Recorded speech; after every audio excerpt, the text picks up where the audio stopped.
During a 2-week period in August 1936, the Nazi dictatorship led by Adolf Hitler hosted the Summer Olympic Games, temporarily hiding its racist and militaristic tendencies. On that occasion, the regime toned down its anti-Semitic policies and territorial expansion plans, using the Games to present an image of a peaceful and tolerant Germany to many foreign spectators and journalists. However, the athletic and Olympic organizations of the United States and other Western democracies missed the opportunity to boycott the 1936 Olympic Games, which, according to some observers of the time, could have discouraged Adolf Hitler and strengthened international resistance against Nazi tyranny. After the Games ended, Germany continued its expansionist policies and persecution of Jews and other enemies of the state, culminating in the outbreak of World War II and the Holocaust. Stay until the end because we will go through the main events and also the iconic Olympic boycott of that year. In 1931, the International Olympic Committee chose Berlin as the host city for the 1936 Summer Olympics, marking Germany's return to the world community after its isolation due to defeat in World War I. 2 years later, Adolf Hitler assumed the position of Chancellor of Germany, rapidly transforming the country's fragile democracy into a one-party dictatorship that persecuted Jews, Roma, and other political opponents. Nazi authorities also sought to control sports, using German sports imagery to promote the idea of racial superiority and Aryan physical prowess. This involved idealizing the physical strength of athletes, emphasizing facial features considered Aryan as part of the regime's emphasis on physical fitness, seen as necessary for military service. A total of 49 nations participated in the Berlin Olympics, compared to 37 in 1932.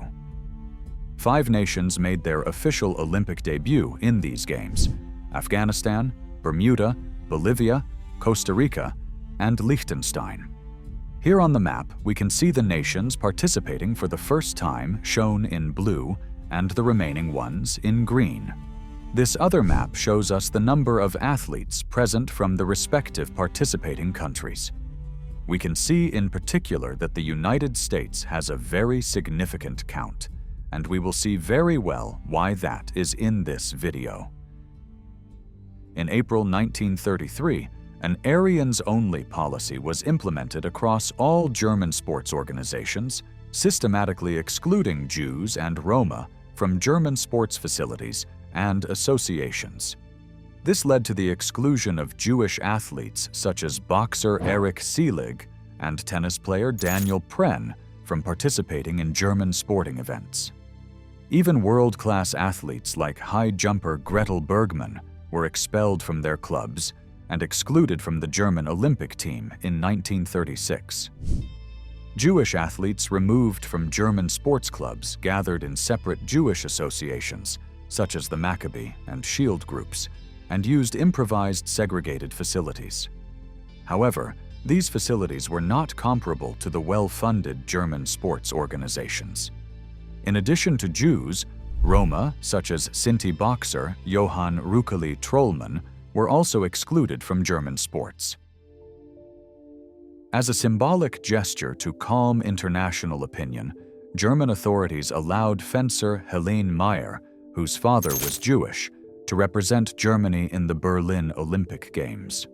She won the silver medal in women's individual fencing and performed the Nazi salute on the podium, as did all other German medalists. However, no other Jewish athlete represented Germany at the 1936 Summer Olympic Games. Despite this, 9 Jewish athletes or athletes of Jewish descent won medals in the Nazi Olympics, including Meyer and 5 Hungarian athletes. Additionally, 7 Jewish athletes from the United States competed in the Games. Many of these athletes were pressured by Jewish organizations to boycott the Games, but chose to compete for various reasons, many of them without fully understanding the extent and purpose of the Nazi persecution of Jews and other groups. In August 1936, the Nazi regime attempted to disguise its racist policies by hosting the Summer Olympic Games.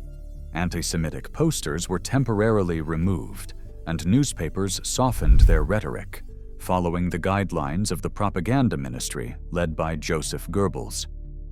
In this way, the regime exploited the Olympic Games to present a false image of a peaceful and tolerant Germany to foreign spectators and journalists.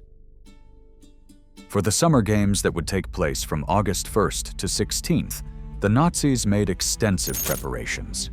They built a massive sports complex, including a new stadium and a state-of-the-art Olympic village for the athletes. Berlin was decorated with Olympic flags and swastikas, creating a festive and crowded atmosphere. However, most visitors were unaware that the Nazi regime had temporarily removed anti-Jewish signs from the city and carried out police raids against the Roma.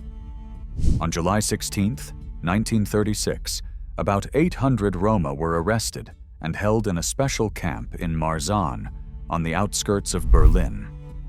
Additionally, the Nazi authorities ensured that foreign visitors were not subject to the laws criminalizing homosexual relations in Germany, specifically paragraph 175. The opening of the Games, on August 1, 1936, was marked by the presence of Adolf Hitler. A musical fanfare led by the famous composer Richard Strauss announced the arrival of the dictator before a large German crowd. Hundreds of athletes, representing teams from all over the world, marched into the stadium, introducing a new Olympic ritual. A lone runner brought the Olympic torch, which had traveled in a relay from the site of the ancient games in Olympia, Greece. 49 athletic teams from all over the world competed in the Berlin Games, the largest number in any Olympics up to that point. Germany presented the largest team, composed of 348 athletes, followed by the United States with 312 members, including 18 African Americans. The American delegation was led by Avery Brundage, president of the American Olympic Committee. The Soviet Union chose not to participate in the Berlin Games, a decision that echoed until the Helsinki Games in 1952, when the Cold War was at its peak. Nazi Germany promoted the Olympics with skillful propaganda, using colorful posters and magazine covers. The emphasis on athletic images established a connection between Germany and ancient Greece, reinforcing the Nazi racial myth that superior German civilization was the rightful heir of a classical Aryan culture from antiquity. This emphasized the ideal Aryan racial types, portraying heroes with blonde hair, blue eyes, and finely chiseled features. German propaganda continued after the Games with the release of the controversial documentary Olympia, directed by Leni Riefenstahl in 1938. Riefenstahl, famous for her earlier propaganda film Triumph of the Will, 1934, which portrayed Nazi party rallies in Nuremberg, was hired by the regime to produce this film about the 1936 Summer Olympic Games. More than 80 years ago, a fervent debate surrounded the Olympic Games, relating them to issues of human rights and international politics. The scenario in 2022 presents remarkable parallels with that episode, as there is an ongoing debate about a possible boycott of the 2022 Winter Olympics in Beijing, China, in response to human rights abuses.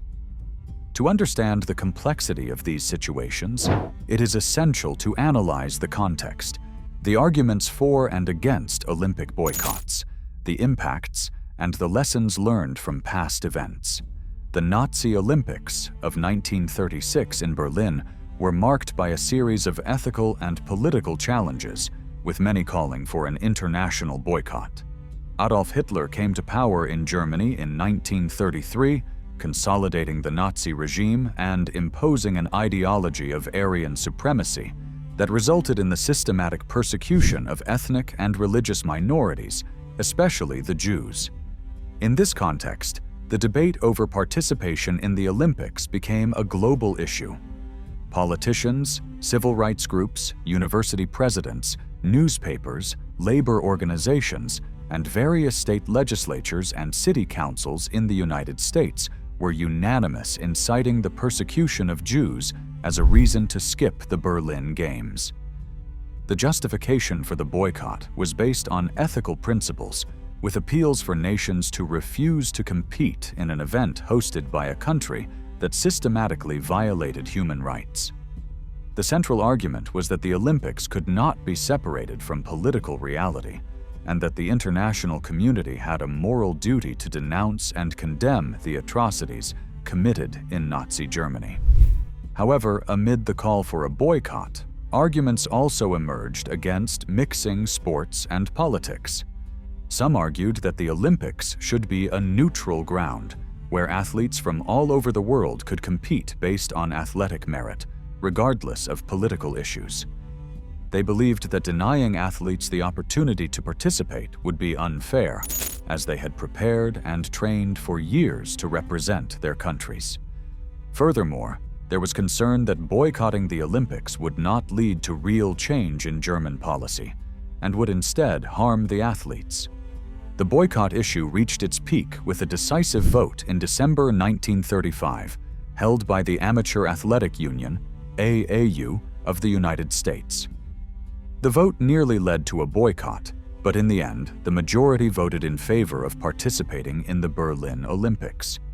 In the midst of the discussions about Olympic boycotts, some notable voices raised the issue of racial treatment in the United States.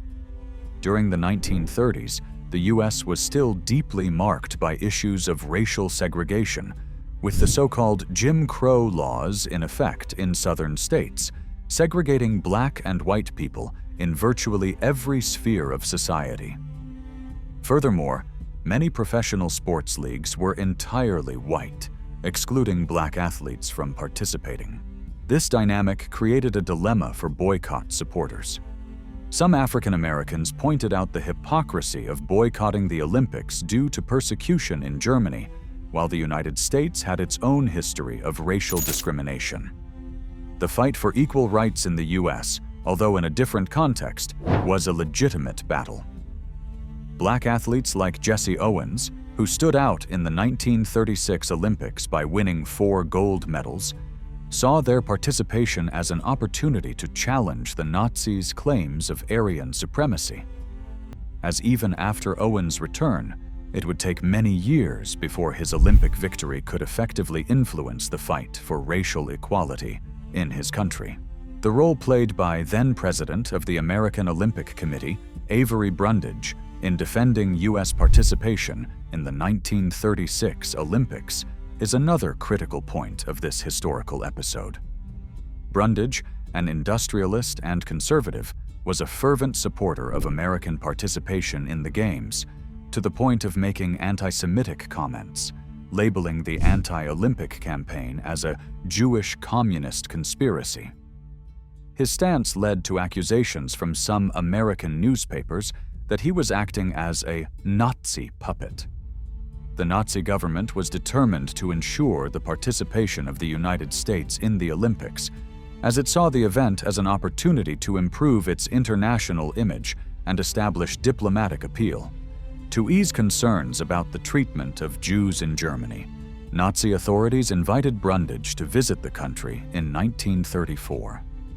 During his stay in Germany, he received VIP treatment and concluded that Jewish athletes were being treated fairly, arguing in favor of the Games' continuation.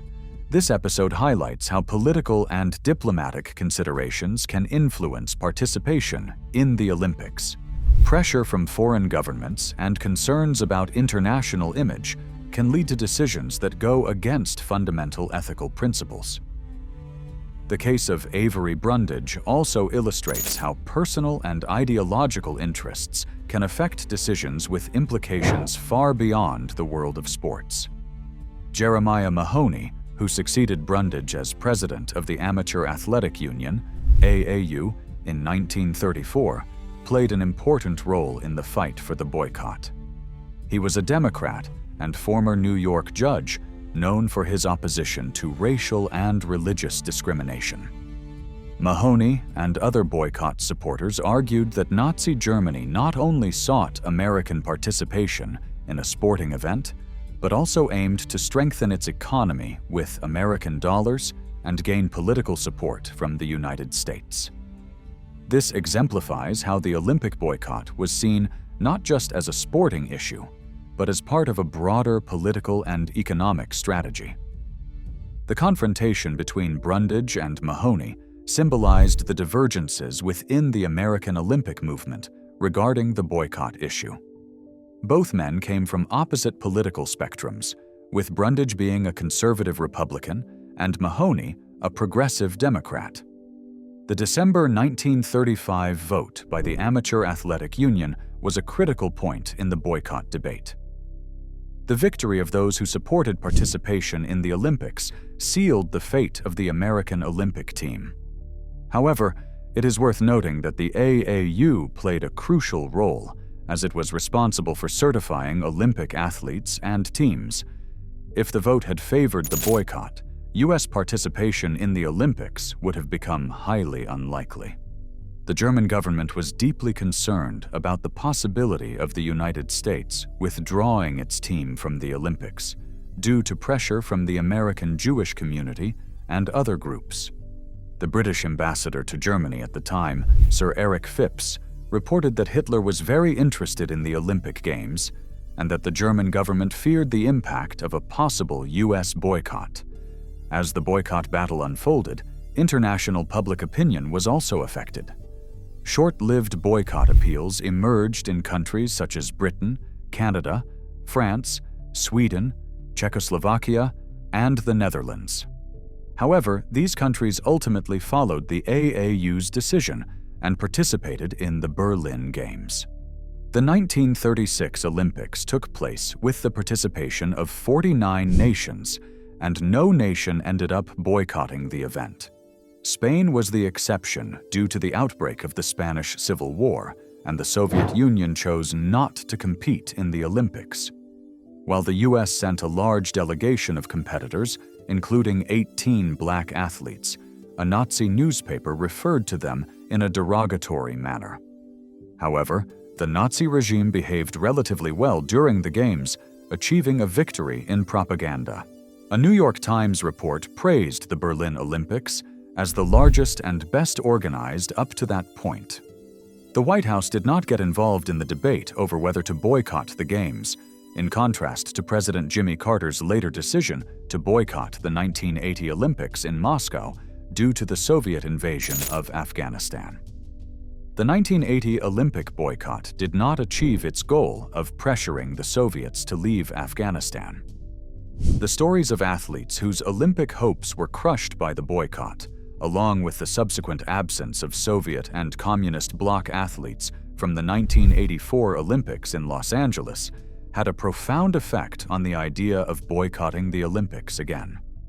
This explains why the American campaign to skip the Beijing Olympics was not as intense as the effort in 1936. Germany emerged victorious from the Berlin Olympics, with its athletes winning the most medals. German organization and hospitality received praise from visitors. Most newspaper reports suggested that the Games had reintegrated Germany into the international scene and even humanized the Germans again.